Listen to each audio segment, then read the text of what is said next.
What is going on, Movie Meals? Movie Meals. It's a little late, but here it is. Obi-Wan Kenobi episode part 3 review. Before we get into it, thank you, Movie Meal patrons Kimberly and Karen. Guys, we started a podcast. We're talking about just different topics in the world of entertainment and whatnot, but it is exclusive to Patreon. Some clip outs will drop the following Monday. New episodes drop every Monday at the $1 tier. So if you want to watch, if you're a big fan, it's just $1. Just go do that dollar for the podcast. And then the clip outs will drop later. Good things will be on tomorrow's episode, so please make sure you go check that out. But let's get into it. Spoiler review for Obi-Wan Kenobi. Kyle, what were your thoughts? What did you like it? Did you hate it? Are you down on the show? You still into it? What were your thoughts about episode 3? No, I'm still into this show. It's continuing what I've liked for the first two episodes, and that it knows what it's supposed to be within its tone. Like it has this tone of I guess a mix of despair and hopelessness I can describe, and it's kind of in the vein of what I'm feeling this version of Obi-Wan is in this part of the Star Wars timeline, where he is still trying to do, excuse me, the mission that he was set out to do, protect Luke, and on top of that, now he has to go save Leia. But despite feeling like that's his responsibility as a Jedi, it still feels like he is pushing himself away from the Force and pushing himself away from being a Jedi. And that's what's kind of making it interesting for me, because I feel like as he's rescuing Leia, kind of like in the background, she is gonna be like that light that helps him get reinvigorated on what his mission and what he is supposed to be doing. And I feel like it's gonna help him find his way to returning to the Force. That's kind of what I'm getting right now, and that's what I'm kind of enjoying and hoping that's what the show is end up being, because I do like seeing Obi-Wan paired with a young version of Leia. It's like we said last week, it's a dynamic that I don't think has been explored before, has never been seen before, and Mm-hmm. it just has been working for me so far. And the young girl is very delightful in the role. She's doing a very good job, and on top of that, for my positives, the Darth Vader stuff is very cool. I'm really enjoying feeling anxious about like one of the best villains of all time. Like that feeling is kind of back for me, and I haven't had that before since first seeing the original trilogy, and it's really exciting. I'll get into some negatives later, but at least for my positives, the show is still working for me in terms of those aspects. What about you? I think the show is awesome. Honestly, I see most outside of the idiot racists. I see most people praising the show and loving the show. It's really almost all Good. the negative things I hear is in our circle of friends. Um, Here and there, I hear some other stuff, but I loved this episode. I uh, I I'm enjoying seeing Obi-Wan. I love the stuff with Leia. I like the little Zach Braff character, kind of this like super right-wing QAnon guy in Star Oh, Wars. I that's thought he was kind of funny. Zach Yeah, Braff. Zach Braff Okay. voiced him. Huh. Nice. I thought he was pretty funny. I liked everything about it. The Vader stuff I think is awesome. I, I get it. Some people are not digging that he runs away. And I think those people are they want a video game massive battle. I think that's what they want, and that's not what they're getting. And they gave you a POV shot twice of Obi-Wan in that scene where they show it's hard to see. It's hard to see. He can't see a guy all in black. There's even a shot where he's walking and you start to see the lights show up. He can't see him. Like, you know what I mean? Like, of course he's going to be like, oh crap. And then he runs. And then it isn't until Vader really gets a jump on him that he draws the saber and fights. And I love how Vader says, you have become so weak. He's at the height of his power right now. I mean, he's in his prime. And Obi-Wan is weak. Obi-Wan is trying to run. Also, are people forgetting that Obi-Wan was buying time? He's buying time for Leia.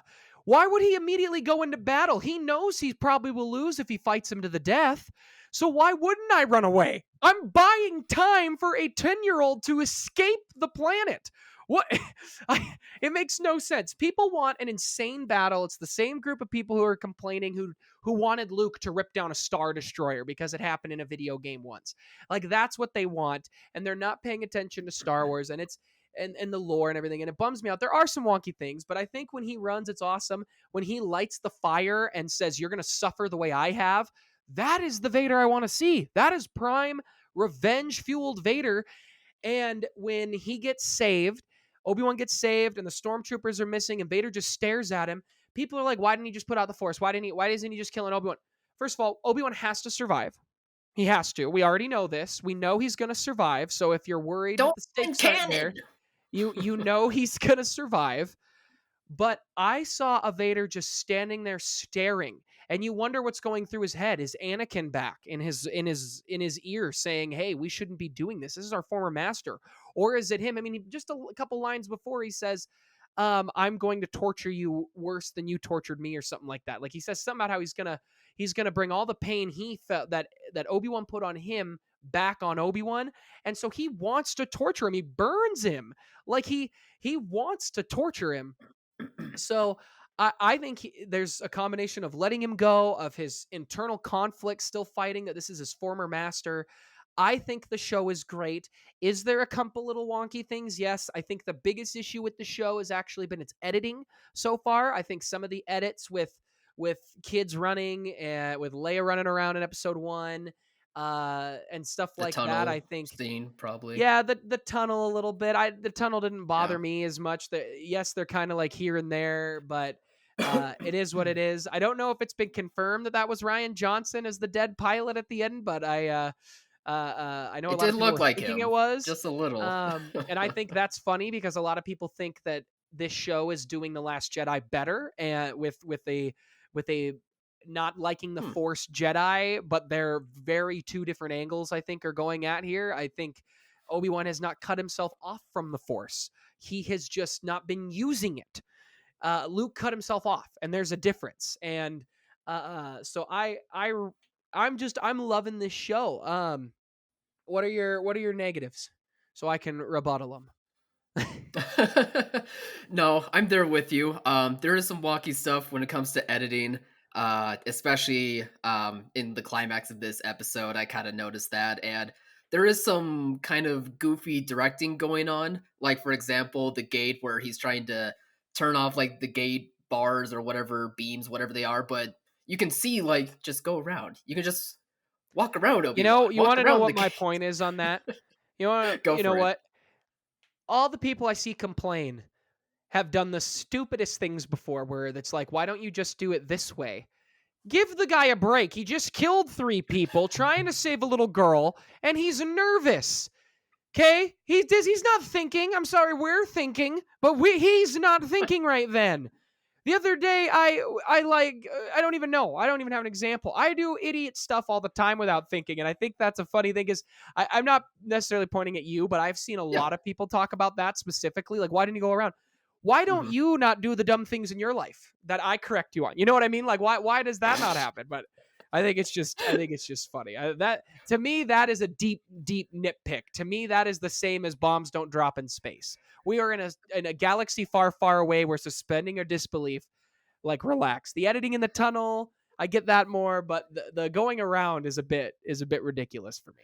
I don't know. I mean, I think it just goes to show that despite it feels like they're kind of hampered a bit with using the sound stage way of filming these. You know what I mean? It kind of feels like they're not able to. Did they film the whole thing on the stage? I thought they only did I, some. I thought I don't know. It kind of feels like the show is still like in their soundstage setting to me. But I could be wrong. It just feels like the directing of this show is kind of being hampered a bit. You kind of have to do some workarounds with it, or maybe it's just a director who is still getting their feet wet. I don't know. It could be a case like that, and it's not the most atrocious stuff. I'm well, okay. It's not the most atrocious stuff for me personally, but I get where people are coming from. That some of it is a bit silly, but Star Wars is also silly at the same time. I mean, there's a point where it kind of goes too far, like for me with the Boba Fett show, but with Obi-Wan, it's not going too far for me. It kind of reminds me of like, all of the directing mistakes of A New Hope, for example, with like the stormtrooper bonking his head on the door. Like I don't Yeah, know, it just makes me feel in that way, that was and just an I don't accident. I don't mind it as much. So that's just for I'm me excited anyway. to see Quinlan Voss. I think the big rumor now is that we're going to see him since Obi-Wan says Quinlan was here. And I think that'll be really cool to see him from Clone Wars. If you don't know, Yeah, I which mean one you was should he? know him. Quinlan Voss is kind of I'm like the hippie Jedi. He's got like the dreadlocks. He's kind of messing around. You know, he gets tricked easy. He's a good fighter, good warrior, but he kind of he's got his own kind of methods, I guess. Oh, yeah, Quinlan Voss is awesome. Him and Obi-Wan have a lot of interactions in Clone Wars. I really like the he does, character, and that's right. he'd be Okay. cool to because he Yeah, says yeah, yeah. Quinlan came through this escape route, and she's like, "Yep, I couldn't a lot remember of who that Jedi's was. have." So Okay. Quinlan being there would be really cool. Quinlan is in one of the books, Dark Disciple, and it is awesome. I mean, he falls in love with a Sith. He ends up. It's so good. It's a great novel in the canon, and I'm Hmm, excited. I hope that is a character we see because I think one for casual fans it'll be like, "Ooh, who's this cool new Jedi?" And for actual Star Wars fans will be like, "Sweet," you know what I mean? Like that's when nostalgia sure. works really well. But again, the Vader fight's awesome. I don't understand how people don't think that is menacing and scary. Like he's destroying him, and then he lights him on fire. Like See, what? I agree because the tone of the show is working so well that it's making me really care about that fight. But I am Mm-hmm. so sick of Disney not knowing how to use lamps, light bulbs. Please make these scenes brighter. I'm watching this scene on my TV and I'm like, I can see it kind of. Like I can see the fight sort of. I And it still was cool completely moments, but disagree with you. I don't know, man. Like I I thought think it was it was great. bad. I thought those POV shots of him, I think they're trying to make it feel real darkness. And I just Too really, dark. really liked it. But Yeah. that's not a Disney problem. That's the cinematographer's fault and the director's fault. That's not Disney didn't come in and say, "Hey, you're lighting too good. You got to darken that up." I'm New just Bob saying walked in and someone he's like, the shareholders hate this. They don't want this lighting. I'm just saying, light this stuff better. But in terms of like the tone that they're setting for the show, like I think it works great with Darth Vader in the mix. Like not only for the character of Obi-Wan and all of the different emotions that he's feeling. I mean, when he's looking out the window and Mm-hmm. he's seeing Vader just like snapping kids' necks and he's just Mm-hmm. nonchalantly walking over. It's good stuff, man. Like it's cool. It's Like I great. haven't felt that way about like Vader, like I said, since the trilogy, probably. Like it's just really nice to have that feeling again in Star Wars. I agree. Also think there's a part of the fan base that just they refuse to be happy. I think and I think that's why Kathy brought in Taika because he's the only guy alive right now that I think everybody will be like, "Nope, it's great. I haven't seen the movie yet, but it's gonna unite us all." It's We'll like see. it's the We'll only see. thing. But all right, Hmm. guys, what do you think of Obi-Wan? Comment below, let us know. Remember, like, subscribe, and share. Go check out the new podcast. Lots of fun clip outs. New clip outs are out with different reviews and things we talked about. I had a fun discussion about our favorite directors entering their prime right now last week. A lot of fun stuff. What do you think of the show? Comment below, let us know. And as always, thanks for watching, Mom. See you guys.